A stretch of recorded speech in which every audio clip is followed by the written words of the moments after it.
আসসালামু আলাইকুম। আজ আপনাদের তৈরি করে দেখাবো কাঁচা কাঁঠালের কাবাব বা বড়া।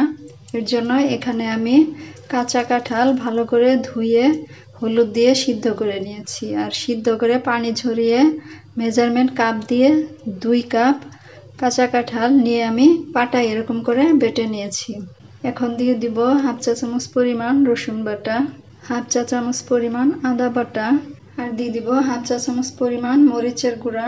যে যেরকম ঝাল খান ওই অনুযায়ী মরিচটা কমিয়ে বাড়িয়ে দিতে পারেন। আর দিব হলুদের গুঁড়া, আর দিব হাফ চা চামচ পরিমাণ ধনে গুঁড়া, আর দিব হাফ চা চামচ পরিমাণ ভাজা জিরার গুঁড়া, আর দিব হাফ চা চামচ পরিমাণ গরম মশলার গুঁড়া, স্বাদ মতো লবণ, আর দিব পেঁয়াজ কুচি 1/3 কাপ পরিমাণ, আর দিব কাঁচামরিচ কুচি। এখানে আমি 1 টেবিল চামচের বেশি হবে দিয়ে দিলাম। একটু ঝাল ঝাল হলে খেতে ভালো লাগবে, আপনারা কম করেও দিতে পারেন। আর দিব ধনে পাতা আর পুদিনা পাতা, এখানে আমি মিলিয়ে দিয়ে দিলাম 1 টেবিল চামচ পরিমাণ। তো এখন আমি ভালো করে মেখে নিব। ভালো করে মেখে নেওয়ার পর এখন এখানে আমি দিয়ে দিব ব্রেড ক্রাম্ব 1 টেবিল চামচ পরিমাণ, আর দিব 1 টেবিল চামচ পরিমাণ আটা। এখানে চাইলে আপনারা ময়দাও দিতে পারেন অথবা চালের গুঁড়াও দিতে পারেন। তো এখন আবারও ভালো করে একটু মেখে নিব। ভালো করে মেখে নেওয়ার পর হাতটা পরিষ্কার করে আমি হাতে একটু তেল নিয়েছি। এখন পরিমাণ মতো কাঁচা কাঁঠাল মাখা নিয়ে হাতে প্রথমে এইভাবে নিয়ে তারপর এইভাবে চাপ দিয়ে নিলেই কাবাব হয়ে যাবে। তো দেখতে পাচ্ছেন এইভাবে করে তৈরি করে এখন আমি তেলে ভেজে নিব। তেলটা গরম হলে এখন একটা একটা করে কাবাব আমি দিয়ে দিব।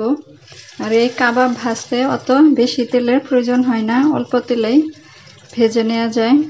চুলার আঁচটা একটু কম রেখে ভেজে নেবেন, বেশি আঁচে ভাজলে উপরে পুড়ে যাবে, ভিতরে কাঁচা থেকে যাবে। এই জন্য অল্প আঁচে কাবাবগুলো এখন আমি ভেজে নিব। এক পিঠ যখন হয়ে যাবে তখন উল্টিয়ে দিতে হবে। সবগুলো আমি উল্টিয়ে দিয়েছি। তো এইভাবে উল্টিয়ে পাল্টিয়ে কাবাবগুলো এখন আমি ভেজে নিব। কাবাবগুলো আমার ভাজা হয়েছে, উল্টিয়ে পাল্টিয়ে আমি 2 পিঠ ভালো করে ভেজে নিয়েছি।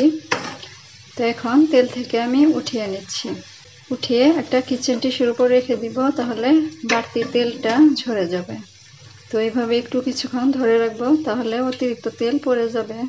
আমি সবগুলো কাবাব ভেজে নিয়েছি, দেখতে পাচ্ছেন কতটা সুন্দর হয়েছে, খেতে অনেক মজা হয়। আমি যেভাবে এই কাবাবটা তৈরি করলাম, বাসায় একবার হলো এভাবে বানিয়ে খেয়ে দেখবেন, অনেক ভালো লাগবে। কেউ বুঝতেই পারবে না যে এটা কাঁচা কাঁঠালের কাবাব, খেতে এতটাই মজা হয়।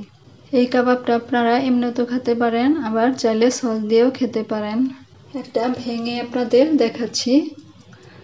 এই তো দেখতে পাচ্ছেন, খেতে খুবই মজার হয়। আশা করছি রেসিপিটি ভালো লেগেছে। ভালো লেগে থাকলে লাইক, শেয়ার, কমেন্ট করে চ্যানেলটি সাবস্ক্রাইব করে পাশেই থাকবেন। আল্লাহ হাফেজ।